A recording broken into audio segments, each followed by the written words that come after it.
Queridos irmãos, que a graça e a paz da parte de Deus, nosso Pai, e da parte do Senhor Jesus Cristo, seja com cada um de vocês. Estamos na última semana do ano, hoje é segunda-feira, a última segunda-feira de 2016, e eu não poderia deixar de gravar pelo menos um vídeo, não é? Porque já faz algum tempo que não gravo. Estive doente, Deus me levantou, Deus me deu vitória. Foi uma tempestade das maiores que passei na minha vida. Mas estou aqui e com alegria para trazer a palavra de Deus. Há um estudo no nosso canal do YouTube que fala sobre o grande mistério do arrebatamento. E o estudo de hoje é a continuação, exatamente um pouquinho antes do ponto em que eu parei para nós relembrarmos. O que eu quero falar, estava falando sobre as trombetas, algo que traz bastante interpretação errada, ou pelo menos equivocada, para falar com mais carinho. Eu fiz umas anotações aqui, estão aqui bem na minha frente, para que não me perca. E estão aqui alguns versículos também já escritos, não é? Para não ficar puxando Bíblia para cá, Bíblia para lá, porque nem tudo eu me lembro de cabeça, alguma coisa eu me lembro, não é verdade? Conforme o Espírito de Deus vai me lembrando, eu vou passando para vocês. E eu vou anotando aqui pelo menos os versículos. E eu peço a vocês que confiram a palavra de Deus, confiram o que eu disser aqui com a palavra de Deus, para que não haja nenhum engano, nenhum equívoco, nenhum erro da minha parte, porque não sou, nunca serei, longe estou eu de ser dos maiores, eu sou apenas uma pulga no deserto. Muitos me chamam de pastor, pastor Aragão, mas eu sou apenas um aprendiz, um pequeno, dos menores servos do Senhor. E talvez, como disse o apóstolo Paulo, isso ele disse que eu não me conhecia, o maior de todos os pecadores que se chamam pelo nome de servo de Deus. Vou procurar transmitir para vocês, procurar não me alongar muito. Espero que vocês me abençoem orando por mim. Amém? Que o Espírito de Deus venha me orientar agora e fazer com que você consiga ver aquilo que eu não consigo mostrar para vocês. Amém? Eu quero falar sobre uma trombeta de som incerto, logo de início. Apenas para relembrar um pouco do ponto em que eu parei. O apóstolo Paulo, ele comparou o som das trombetas com a pregação do evangelho. Em 1 aos Coríntios, capítulo 14, ele criticou a prática, na verdade, a má utilização de se falar em línguas na igreja, fazendo-se dela algo mais importante que a profecia. Inspirado pelo Espírito Santo, o apóstolo enfatizou que a palavra profética deveria vir em primeiro lugar. Isso porque o que profetiza fala aos homens, edificando, exortando e consolando. Como se conhece uma profecia? Uma profecia vinda de Deus. Porque a profecia vinda de Deus, ela contém estes três objetivos: edificar, exortar e consolar. Não apenas um deles, não apenas dois deles, mas os três: edificar, exortar e consolar. Confira isso em 1 aos Coríntios, capítulo 14, verso 3. Ele não diz que não é importante falar em línguas estranhas. Ele não diz que não se deve falar em línguas estranhas. Mas ele diz que é mais importante profetizar do que falar em línguas estranhas. Mas eu pergunto a vocês, como Moisés perguntou, Moisés desejou, na verdade, ele falou assim, oxalá, ou seja, quem dera todo o povo de Deus fosse profeta, reconhecendo que nem todos são profetas. Muitos querem ser, mas acabam se tornando falsos profetas, porque Deus não lhes deu esse dom. E por causa disso, tem desviado muitos do seu caminho, do caminho verdadeiro. As palavras proferidas, que podiam ser facilmente entendidas por todos, acabavam dando resultado às pessoas que ouviam o evangelho, respondiam a ele e então demonstravam pela sua atitude que haviam nascido de novo, ou seja, nascido do alto pelo Espírito de Deus, pelo Espírito e pela palavra e pelo Espírito de Deus. E assim, vemos que a tarefa primordial da igreja cristã é cumprir a grande comissão dada por Jesus Cristo. E qual é essa grande comissão? Você sabe, todos os cristãos conhecem, mas talvez você possa ter esquecido, eu quero lembrar para você. Ele diz assim, ide por todo o mundo e pregai o evangelho a toda criatura. Esta é a tarefa que ele deu para mim e deu para você também. Em Marcos, capítulo 16, verso 15, você encontra esta ordem de Jesus Cristo, esse imperativo na vida do cristão. A confusão criada na igreja de Corinto pelo uso dos dons espirituais tinha abafado a resposta da igreja ao chamamento de Deus. E por isso é que o apóstolo Paulo escreve em 1 aos Coríntios, capítulo 14, verso 8. Estarei lendo agora, olha. Pois também, se a trombeta der som incerto,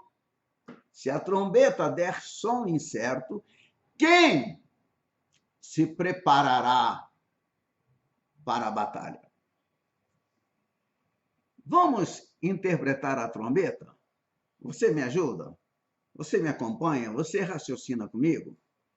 As trombetas, meus amados, não eram usadas apenas em Israel, mas os gentios também estavam familiarizados com elas nas guerras. Para o povo de Israel, quando as duas trombetas de prata eram tocadas, o som emitido visava um grupo específico. Se você quiser analisar, pega uma ajudazinha lá no Antigo Testamento e dá uma lida no livro de Números, capítulo 10. E indicavam que a congregação deveria reunir-se no tabernáculo. Quando apenas uma trombeta era tocada, somente os príncipes e os líderes do povo de Israel deveriam reunir-se. Quando soava o alarme da trombeta, a parte leste do acampamento deveria partir primeiro.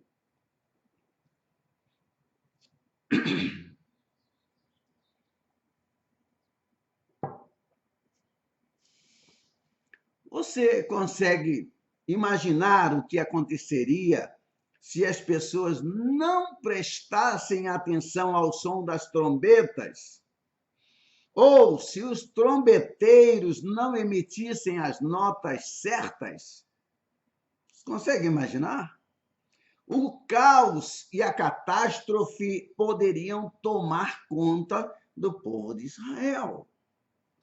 Vamos considerar o que essas práticas significam no âmbito cristão. Um som claro da trombeta na pregação do evangelho é absolutamente essencial. Se em tudo o que Deus nos chamou para fazer, o som da trombeta, que é o evangelho da salvação, não for o nosso objetivo final, então seremos culpados por emitirmos um som incerto.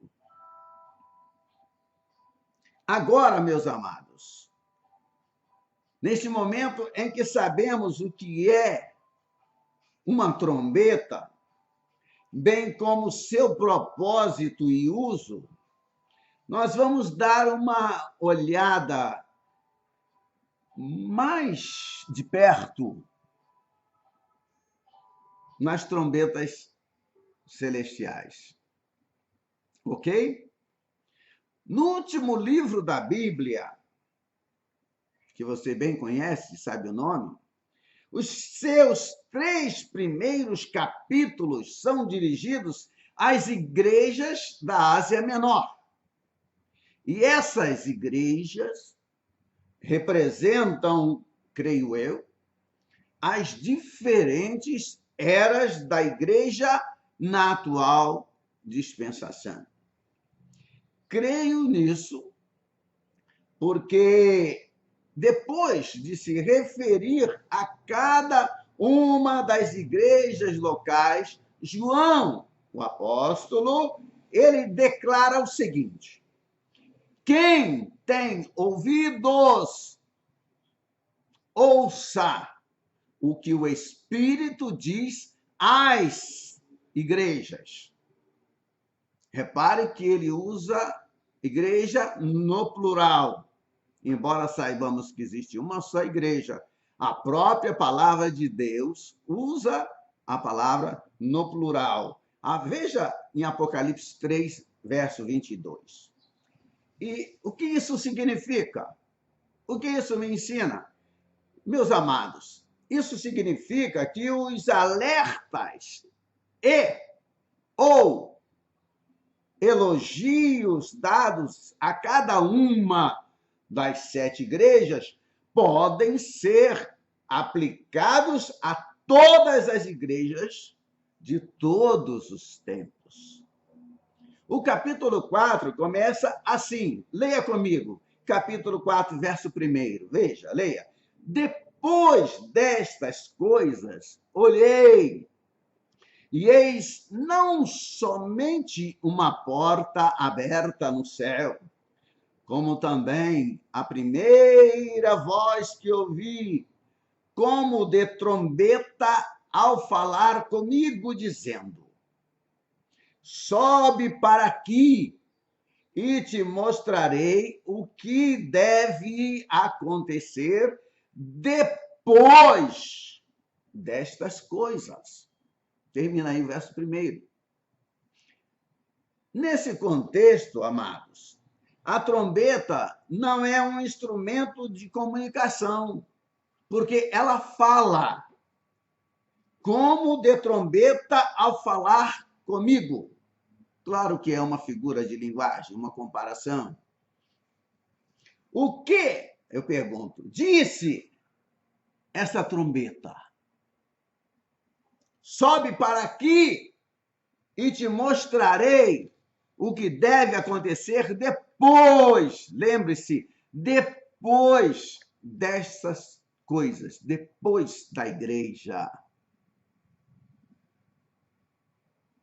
Pensou? Gravou? Depois destas coisas. E de coisas, ele estava falando, capítulo 2 e 3 de Apocalipse. às igrejas, às 7 igrejas da Ásia Menor. Essa trombeta tem um som que difere das outras trombetas sobre as quais nós lemos no Velho Testamento, ou Antigo Testamento, como você queira falar.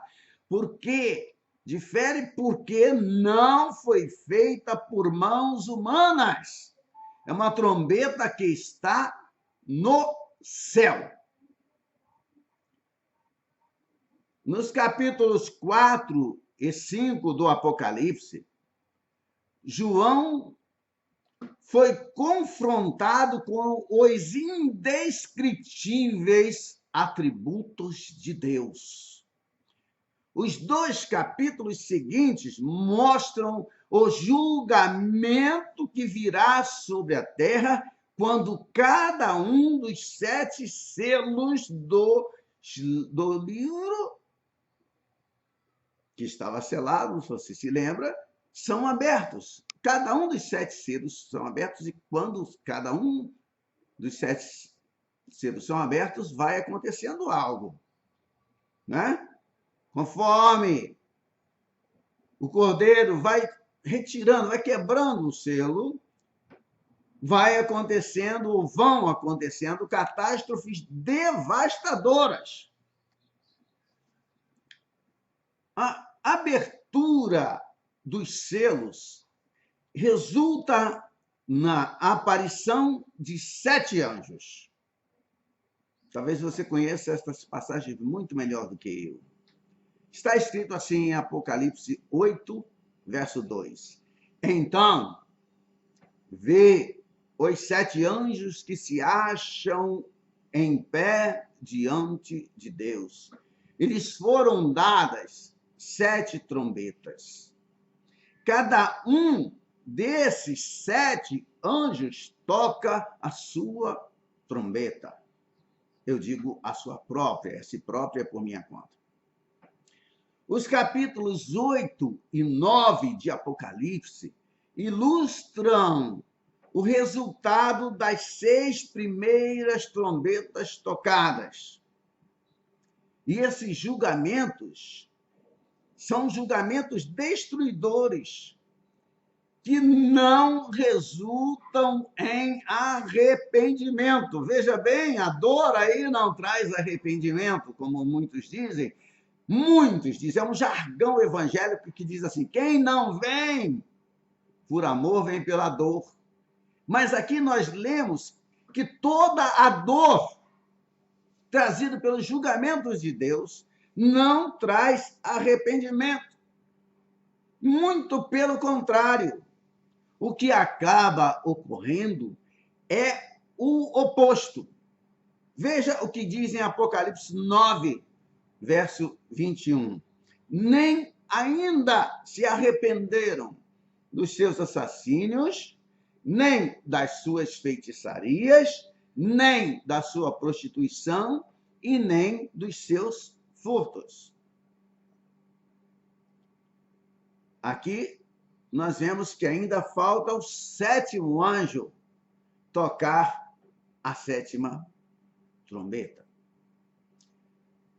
Antes desse julgamento destruidor final cair sobre a terra, Apocalipse 10:1 diz o seguinte: outro anjo forte desce do céu, envolto em nuvem, com um arco-íris por cima de sua cabeça. O rosto era como o sol e as pernas como colunas de fogo. Meus amados, antes que a Bíblia nos fale do evento que ocorre depois que o 7º anjo toque a 7ª trombeta, ficamos sabendo do futuro de Jerusalém e do seu templo. Depois disso, nós temos a descrição das 2 testemunhas, que também são chamadas de as 2 oliveiras. em Apocalipse 11, versículo 4. Apocalipse 11, versículo 4. E esse é o último testemunho de Deus na terra, especialmente para Jerusalém. Esses dois homens irão profetizar na cidade de Jerusalém. Na cidade de Jerusalém. Quero deixar bem especificado. E terão o poder único de fechar o céu para que não chova, e também converterão as águas em sangue. Isso está escrito. Leia o capítulo 11 de Apocalipse. Somente quando tiverem terminado, concluído o seu testemunho, a besta fará guerra contra eles e os matará. Sim. Diz que ela pelejará contra os santos e os vencerá. É a estes santos que a Bíblia está se referindo. Por ocasião da morte das duas testemunhas, ponha entre aspas aí, viu? Uma festa de Natal internacional ocorrerá. Porque em Apocalipse 11, verso 10, está escrito assim: os que habitam sobre a terra se alegram por causa deles, realizarão festas e enviarão presentes uns aos outros, porquanto esses dois profetas atormentaram os que moram sobre a terra. Agora não se manda mais presentes, é lógico, né? Por causa do Natal. O Natal já passou muito tempo, muitos séculos, mas é como se festejassem um Natal, enviando presentes uns para os outros, por causa da morte, da aparente, eu posso dizer assim, derrota das duas testemunhas mártires. Agora, eu pergunto, como esses dois homens poderão atormentar todo o mundo? Como? As duas condições eu já falei. Primeiro, ou primeira delas, não choverá, o que significaria o fim da maior parte da vida na face da terra. Não choverá por 3 anos e meio, por todo o tempo em que elas profetizarem. E a segunda é que a transformação de água em sangue vai ocorrer, o que poderá causar o mesmo efeito da seca. Creio, ou da falta de chuva, né? Que esse tormento inclui algo mais. O que será? Ora, meus amados, inclui a verdade. A verdade dói. As pessoas são enganadas a ponto de crerem alegre e conscientemente na mentira do anticristo. Elas estarão sendo enganadas. Os dois profetas proclamarão que a paz não chegará à terra até que venha o príncipe da paz. E você sabe quem é ele? O Senhor Jesus Cristo. O nosso Senhor, que morreu por nós na cruz do Calvário, em breve voltará. Essa mensagem, no entanto, virá em franca oposição à nova ordem mundial. E devemos nos lembrar que, naquele tempo, esse novo sistema global terá tanto sucesso que não será tolerada qualquer oposição. Na verdade, será inimaginável. No final desses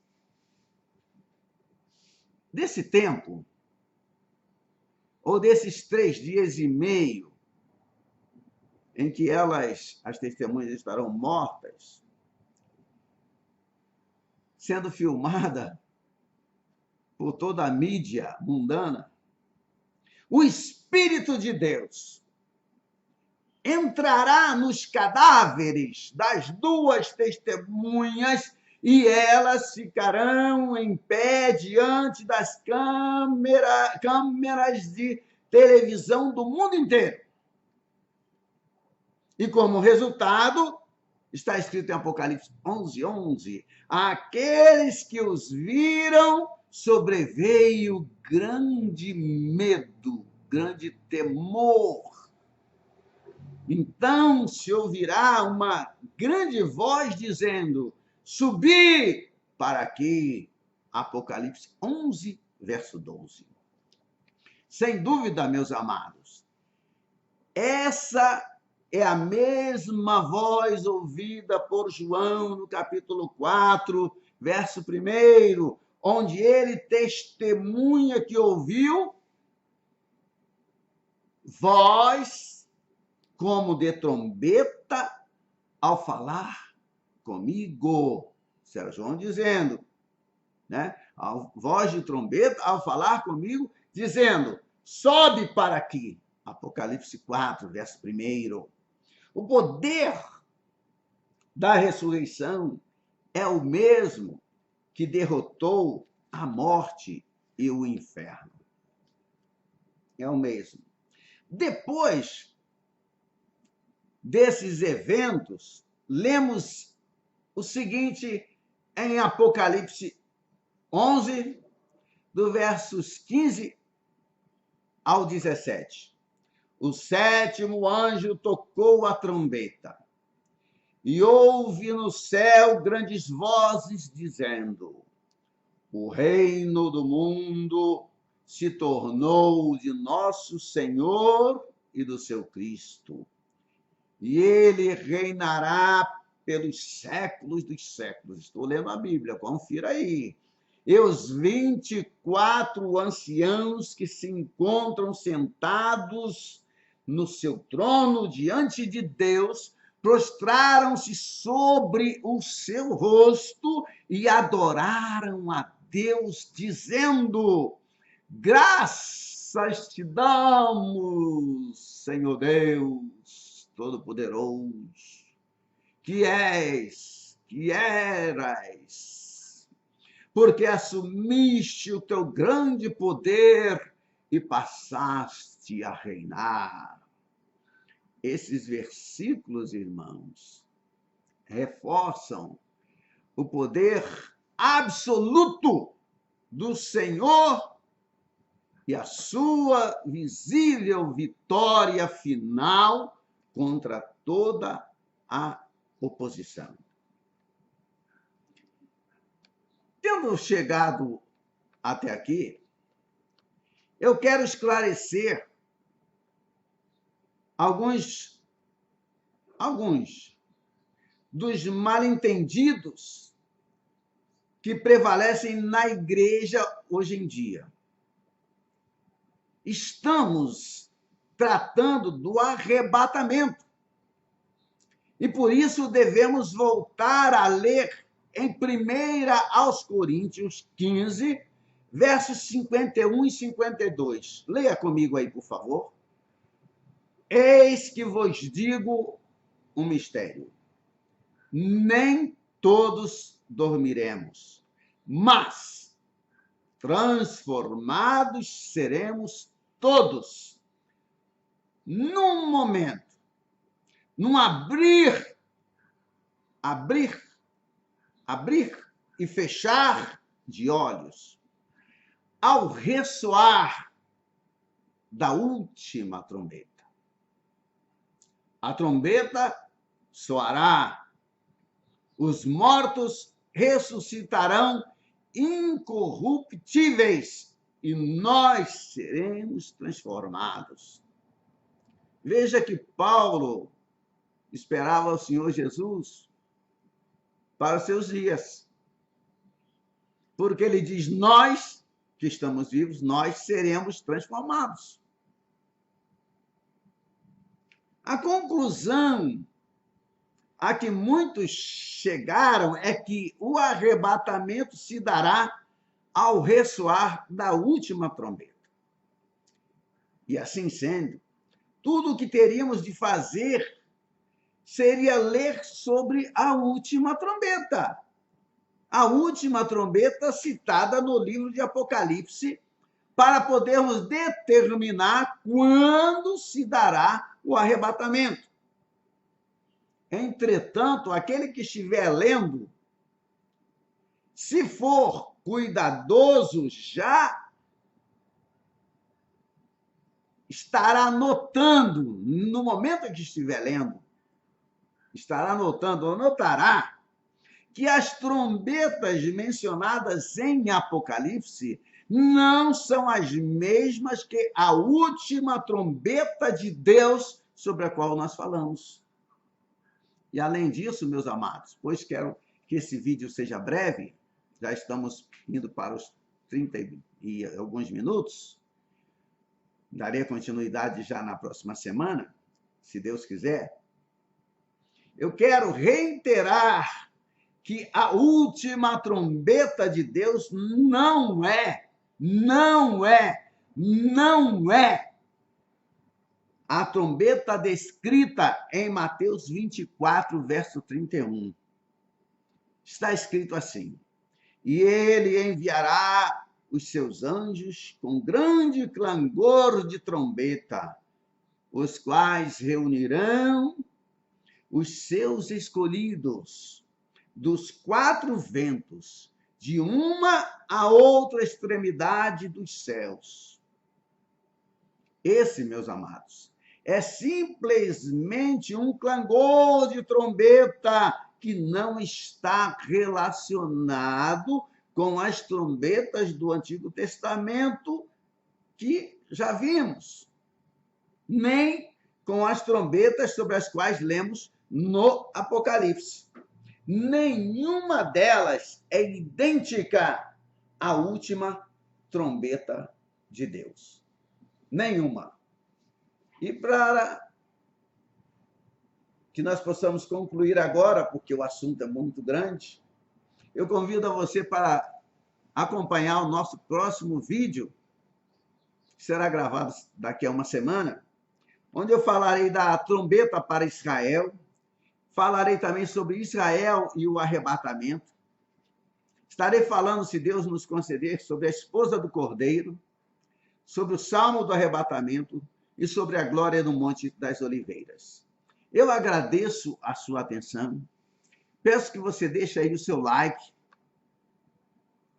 e você, se nos assiste pela primeira vez, se inscreva em nosso canal. Temos muito poucas inscrições. E é meu propósito, se Deus me ajudar, peço a sua oração, porque eu gosto muito, estudo há muito tempo, conheço muito produtos naturais, eu dificilmente compro remédios em farmácia, gosto do valor que tem as frutas, do que as frutas e alguns legumes podem fazer por nossa saúde. Eu quero abrir um novo canal, onde não estarei falando sobre o poder do Evangelho, como aqui neste meu canal. Estarei falando sobre a saúde que Deus deixou para nós plantada na terra, pelas quais alimentos através dos quais não somos envenenados.